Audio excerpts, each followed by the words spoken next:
पहले घरों में गौ माता को पालने की परंपरा थी। जिसके घर में गाय नहीं होती थी वो अभागा माना जाता था, किसके कर्म फूटे हुए हैं, किसके यहाँ गाय नहीं है घर के खूंटे पर। तो गाय मनुष्य के साथ रहते रहते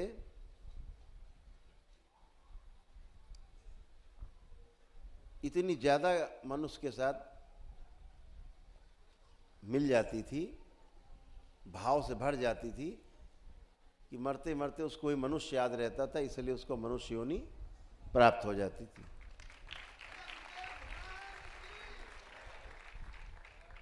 गाय को अक्सर मनुष्य योनि प्राप्त होती। एक बार हमने बाबा से पूछा कि आदमी का जन्म धरती पर, पहले आदमी का जन्म कैसे हुआ होगा।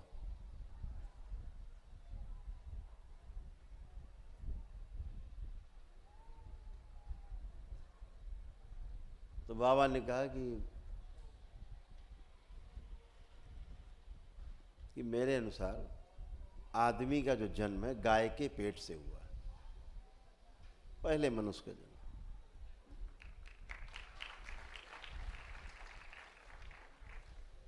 बात सुनी, समझ में नहीं आई, बहस करने का कोई मतलब नहीं था। लेकिन जब आगे बढ़े,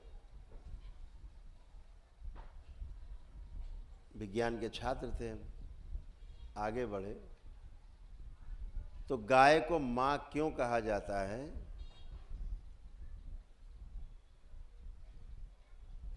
इसकी सूचना प्राप्त हुई। वैज्ञानिक तरीके से प्रमाण के रूप में प्राप्त हुई।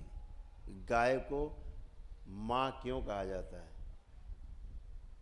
ऐसा कोई जानवर नहीं जिसको मां कहते हो या पिता कहते हो। गाय को मां कहते, गंगा को मां कहते, तुलसी को मां कहते, धरती को मां कहते।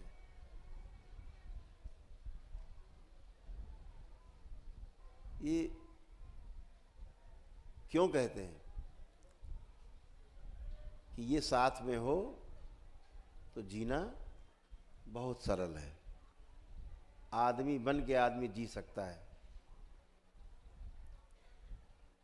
तो ये समझ में आया गाय को मां क्यों कहते हैं।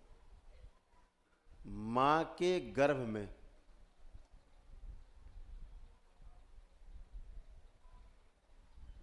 उसकी गर्भनाल से जुड़ करके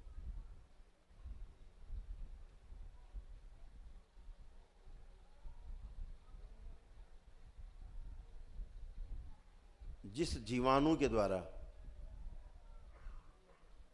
गर्भ में, मां के गर्भ में 9 माह बच्चे का पोषण होता है, जो जीवाणु पोषण करता है, शरीर को धीरे धीरे बढ़ाता है। जब बच्चा जन्म लेता है तो वही जीवाणु मां के स्तन से दूध के रूप में बाहर आता है और बच्चा फिर उससे पलता है।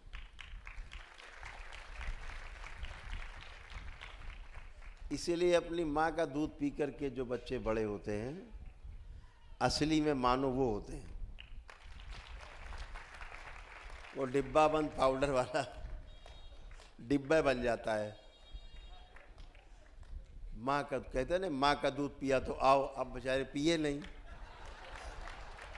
कैसे आए, कहने भाई हम तो डिब्बे के पिए थे।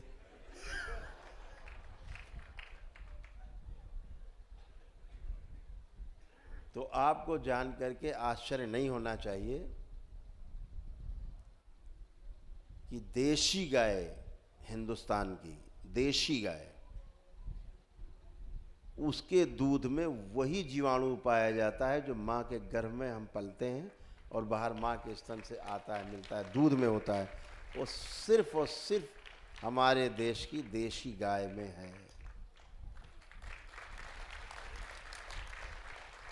इसलिए जो माताएं बहनें हमारी दुग्धपान नहीं करा पाती किसी कारण से, उन्हें उपाय दिया गया कि वो गाय के दूध से अपने बच्चे की पालना करें, इसीलिए गाय माँ कही जाती है। और इससे ये सिद्ध होता है कि वाकई में पहले मनुष्य का जन्म गाय के पेट से ही हुआ होगा, वहीं पलने की व्यवस्था थी। इस पूरी सृष्टि में ऐसा कोई जीव नहीं जिसमें वो जीवाणु पाया जाता हो जो हमारी माँ के गर्भ में था और उसके दूध में था और गाय के दूध में है। आज वो गाय हमारे घर से गायब हो गई। गाय लिखा ना, गाय पता था ऋषि मुनियों को, तो उन्होंने कहा ज्यादा कुछ नहीं करना पड़ेगा, गाय के आगे केवल बा लगाना पड़ेगा।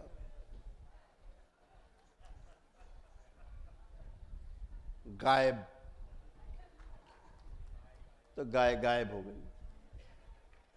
इतना सरल दे दिया तो गाय गायब हो गई। गाय गायब हो गई तो आप क्या हुआ, मनुष्य की मनुष्यता मर गई।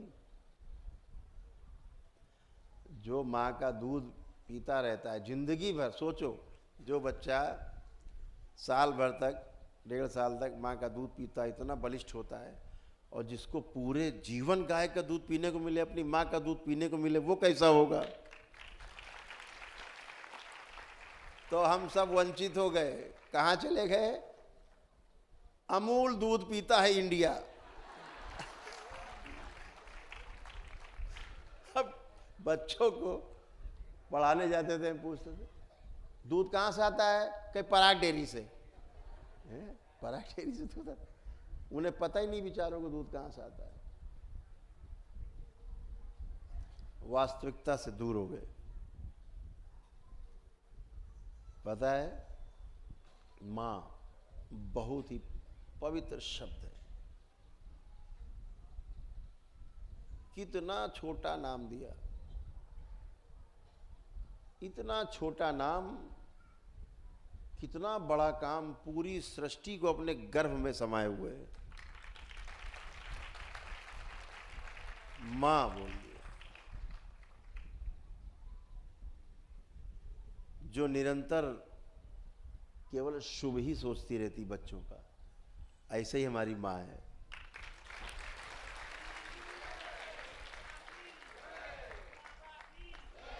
केवल शुभ। आपको पता है,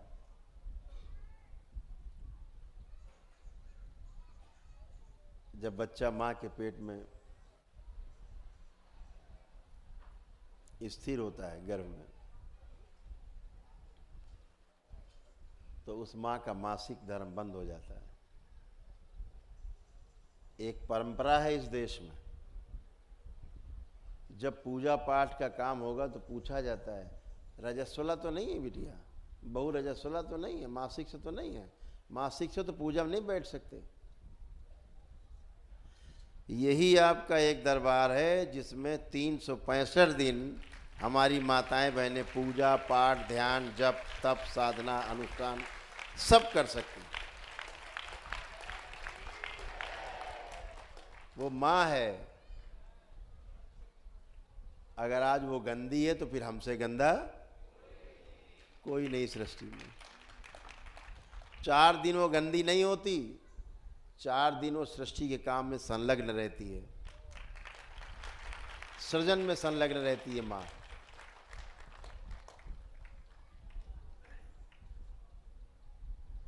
जैसे हमारी माँ, माँ कामाख्या, वर्ष में 4 दिन जो कार्यक्रम चलता है, माँ उन 4 दिनों में सृजन में रहती है, उस कष्ट से गुजरती है। तो हमारे ऋषि मुनियों ने नियम बनाया कि कष्ट में होगी, कमजोरी महसूस कर रही होगी, तो उससे कहो आराम करे, ऐसा सोच के बनाया। निठल्लों ने क्या कर दिया, ना ना ना दूर, छुआ जो अपवित्र है। तो पहले तो तुम अपवित्र, पहले तुम उठो वहां से, तुम खुद है अपवित्र हो। क्यों? माँ के उस मासिक धर्म जो बंद हो जाता है, जिसे आप खराब रक्त कहते हो, अपवित्रता कहते हो, उसी रक्त से 9 महीने तक आपके शरीर का निर्माण होता है।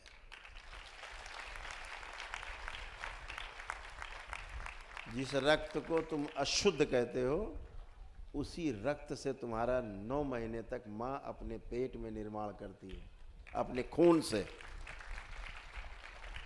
अपने खून से आपको सींचती है माँ। इतना ही नहीं, जब आपका जन्म होता है तो बच्चा जब तक दूध पीता रहता है, वही खून गर्भाशय से स्तन तक सब जुड़े हुए अंदर अंदर, वही खून मासिक फिर भी नहीं होता है साल भर तक कम से कम। क्यों? वही खून दूध बन करके फिर आप पीते रहते हो। तो कहा जाता है माँ का खून पी पी करके बड़े हुए हो। और जब पूजा पाठ का समय आता तो कहती हो तुम अपवित्र हो।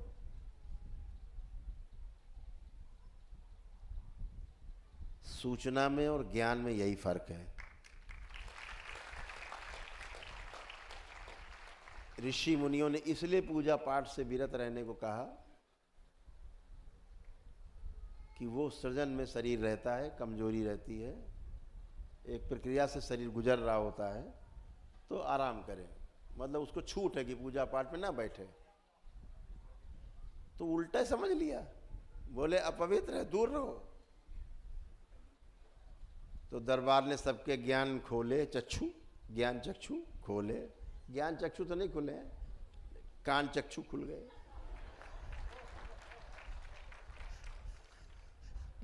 कान चक्षु कि देखो महिलाएं बच्चियां मासिक धर्म में नहीं, लेकिन हवन किए हैं और देखो सब टन होके बैठे हैं, कोई रोक टोक नहीं है।